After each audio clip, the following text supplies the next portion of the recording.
এবার আমাদের থিম হচ্ছে দহন।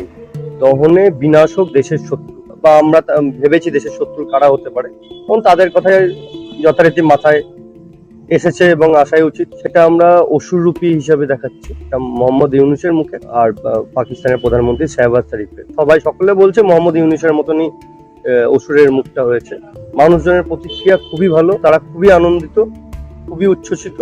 তারা এই দুজনকে এইভাবেই দেখতে চায়। যখন কোনো দেশের কেউ রাজা বা মন্ত্রী হয়, সে তো প্রজাদের উপর সেইভাবে তো নিষ্ঠুর আচরণ করতে পারে না। সে যদি করে তো সেই জন্য সে তখন তার সেটা নেগেটিভ একটা আচরণ করে, সেটার জন্যই হয়তো ইউনুসকে মানে ওরা এভাবে অসুর হিসেবে দেখেছে।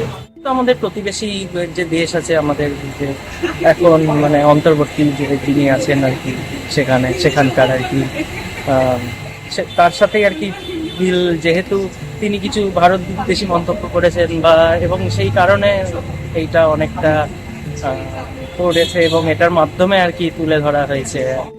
যেহেতু আমরা জানি যে দেবী হচ্ছে মানে মা দুর্গা হচ্ছে আমাদের মানে দুষ্টের দমন এবং শিষ্টের পালন বরাবরই করে এসেছে, এবং সেটাই হয়তো বোঝানোর চেষ্টা করা হয়েছে এই ঠাকুরের মাধ্যমে বা মূর্তির মাধ্যমে। প্রতিবেশীদের বাংলাদেশ, বাংলাদেশে প্রচুর হিন্দু মানুষ থাকে না, এখন কমে গেছে, আর সংখ্যায় অনেক কমে গেছে। তাদের যতটুকু নিরাপত্তার প্রয়োজন তিনি সেই নিরাপত্তাটুকু দেন না।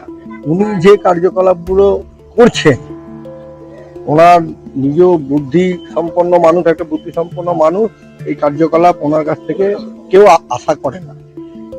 তো সেই অবস্থা থেকে উনি ওই খারাপ কার্যকলাপগুলোকে প্রশ্রয় দিচ্ছেন, আর তার বিরুদ্ধে আমরা প্রতিবাদ জানানোর জন্য এই থিমটা আমরা নিয়ে। আমাদের মোদী যে আমাদের বন্ধু ভাবতো ডোনাল্ড ট্রাম্পকে, সেটা যে বন্ধু বিশ্বাসঘাতকতা করেছে মোদির ওপরে, আমাদের ভারতবর্ষের ওপরে, সেটার জন্য আমরা একটা অসুরের সমতুল্য ওকে দিয়েছি। তাই ওকে একটা অসুর রূপে আমরা বিয়ে করেছি। পাড়ার লোক সেরকম, আশেপাশের লোক তাদের দিক থেকে আসছে, ভালোই আমরা সাড়া পেয়েছি।